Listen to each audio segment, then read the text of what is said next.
तर आपण आज रिअल इस्टेट प्रॉपर्टीबद्दल काही महत्त्वाच्या बाबी जाणून घेणार आहोत.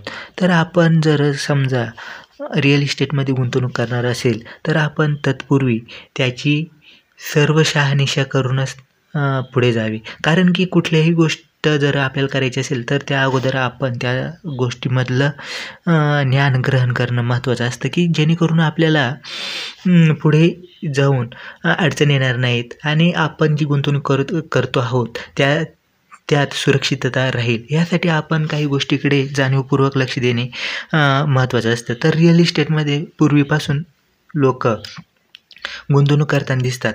यामध्ये जर आपण चांगल्या पद्धतीने गुंतवणूक केली, तर आपल्याला यामधून चांगल्या प्रकारचा परतावा मिळू शकतो. त्यानंतर आणि अत्यंत आवश्यक गोष्ट म्हणजे कसं आहे, की निवासी किंवा रेसिडेन्शियल मालमत्तेत गुंतवणूक आणि अनिवासी किंवा कमर्शियल मालमत्तेत गुंतवणूक असे स्थावर मालमत्तेतील गुंतवणुकीचे मुख्य 2 प्रकार आहेत. त्यापैकी कमर्शियल मालमत्तेतील गुंतवणुकीवर जास्त फायदा मिळू शकतो तुम्हाला. आणि गुंतवणुकीसाठी महत्त्वाच्या काही गोष्टी आहेत. मालमत्तेच्या सभोवतीचा परिसर. आता आपण रिअल इस्टेटमध्ये गुंतवणूक करतो समजा, तर आपण आजूबाजूचा परिसरसुद्धा बघणं गरजेचं आहे, की जे शाळा, बाजारपेठ, दवाखाना, विमानतळ, की जेणेकरून आपल्याला आपल्या मालमत्तेपासून ह्या सगळ्या गोष्टी जवळ असाव्यात, की जेणेकरून पुढे भविष्यात जाऊन आपल्याला अडचणी येऊ नयेत. त्यानंतर रिअल इस्टेटची रचना आणि गुणवत्ता. आता आपण बघतो, की रिअल इस्टेटची रचना आकर्षक असली पाहिजे, की जेणेकरून आपल्याला तिथे राहण्याचा आनंद घेता आला पाहिजे. त्यानंतर उत्तम दर्जाची फिनिशिंग असायला पाहिजे. अत्याधुनिक बांधकाम असलं पाहिजे.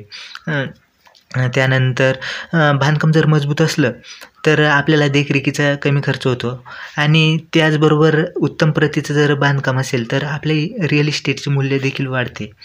आणि आपण जर पुनर्विक्री आणि भाडेतत्त्वावर जागा देत असाल, तर मग त्यासुद्धा आपण अगोदर सगळं बघणं गरजेचं आहे, की आपण आपली रिअल इस्टेट देताना रिअल इस्टेटचं सभोवतालचा जो परिसर आहे त्यानुसार किंवा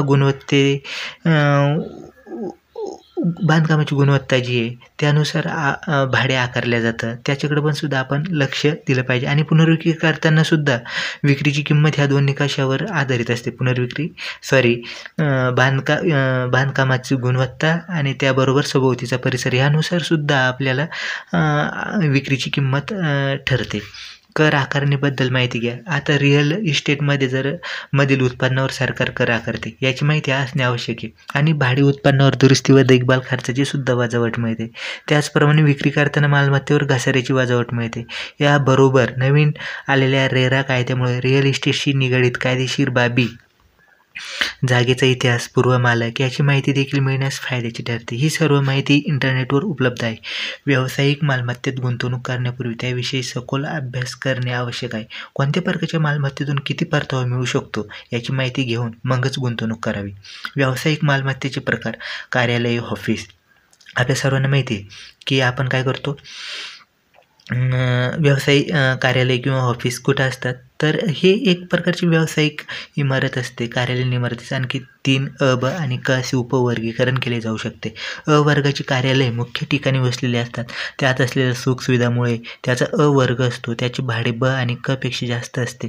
ब वर्गाची कार्यालय बऱ्यापैकी चांगली लोकवस्ती असते, तिथे वसलेले असतात. त्यांची भाडे अ वर्गापेक्षा कमी असते. क वर्गाची कार्यालय ग्रामीण भागाजवळ किंवा निमशहरी भागात वसलेली असतात. त्यांची भाडे अ आणि ब वर्गाच्या तुलनेत कमी असते. ग्रामीण भागाजवळचे एखादे हॉटेल किंवा वैद्यकीय इमारत हे त्याचे उदाहरण असू शकते. रिटेल. तुम्ही शॉपिंग मॉल्स, दुकानाची गाळे, बँकांचं गोडाऊन, त्याचबरोबर त्या इमारती जिथे फक्त व्यावसायिक काम चालते यांचा रिटेलचा भाग म्हणून विचार करता येईल. औद्योगिक. जड उत्पादनांची जिथे निर्मिती केली जाते, बल्क वेअरहाऊस, कारखाने यांना आपला व्यवसाय करण्यासाठी मोठी जागा हवी असते. या जागांना सुद्धा व्यावसायिक जागा असे म्हणतात.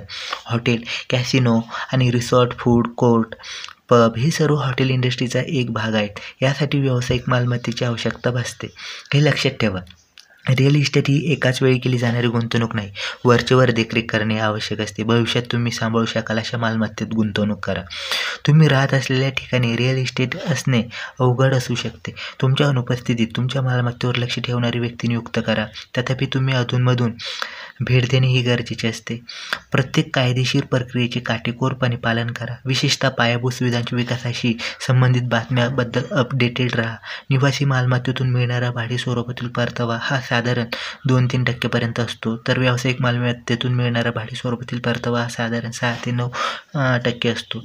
मोठ्या शहरांमध्ये गुंतवणूक केल्यास जास्त भाडे मिळू शकते. त्यामुळे अनेक माणसे मोठ्या संख्येने गावाकडून शहरात स्थलांतरित होत असतात, परवडणारी घरे शोधत असतात.